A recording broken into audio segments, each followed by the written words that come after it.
just to show you our hedgerow. I'm in close now, so you can see the way it was planted in a staggered row, and we did cut these right back and they have branched out, and there's our little hollies along the way. These become really visible in the winter, of course, when all the hawthorn leaves come off the trees.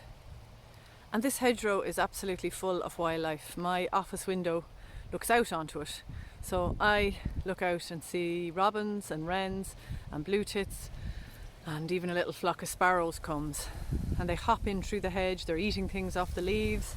They're in at the base. You can see we don't spray along the base.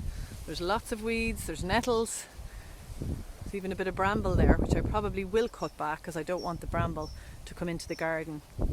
And I'll just move back a little now so you can see how tall the hedge has got, and it gives us really good shelter in the garden because the orchard is here to the front, so it gives shelter all along. And it's just a mixture of hawthorn and holly, all planted using the T-cut, which I'll show you now. We planted our whole hedge using the T-cut method, and actually most of the trees around we've planted using the same method. So I just wanted to show you that now because it will save you a lot of time if you're doing bare root planting this autumn.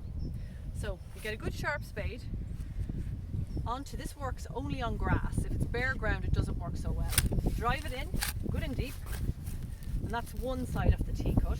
Pull out your spade, put it right at the bottom of that cut, and do the same thing again. Drive the spade in, hopefully you don't hit any stones, and then when you lever it back it opens up.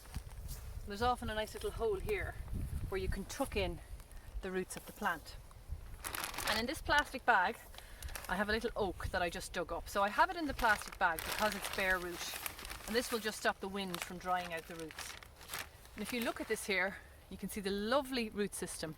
This is the big long tap root, and all these little tiny white bits that you see, that's the mycelium fungus. You can smell it really strongly off mushrooms when I dug this up. So these help the little feeder roots bring up more nutrient into the little oak. Now, this is quite a good big taproot. This hole might not be deep enough, but we'll see. Often the whips are smaller. So you pull back, you can see this little gap here, tuck it in, make sure all the roots are tucked in, pull it back into the center, and there we go. And don't squash it too much, but you do need to firm it in. Now, there's a little bit of root sticking up here, and that's not good. I need to go a little bit deeper. You can see this is where it was dug up from. So I really need to have all of this beneath the ground. But that will give you the idea. It's that simple and quick to plant a tree.